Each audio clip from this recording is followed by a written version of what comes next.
13 yoshli bolakay onasini tug'ilgan kunida o'z joniga qasd qiladi va o'sha bolakay onasiga xat qoldirib ketadi. Xatda shunday so'zlar yozilgan edi: jonim onam, sizni tug'ilgan kuningizda xursand qilish uchun o'z jonimga qasd qildim. Seni deb dadang bizni tashlab ketdi. Seni deb dadang bizga qaramay qo'ydi. Seni deb ko'chada uysiz qoldik deb har doim gapiraverardingiz. Bugun onajon sizni baxtli qilish uchun hayotingizdan yorug' kunlar kelsin deb hayotingizdan xuddi bo'lmagandek chiqib ketdim.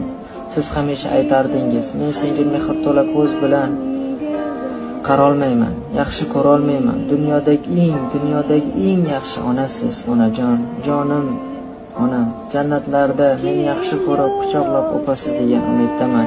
Chunki hayotlik paytimda meni bir marta ham quchoqlab o'pmagansiz. Sizga eng katta sovg'am hayotingizdan chiqib ketishim bo'ladi deb o'ylayman. Onajon, tug'ilgan kuningiz bilan.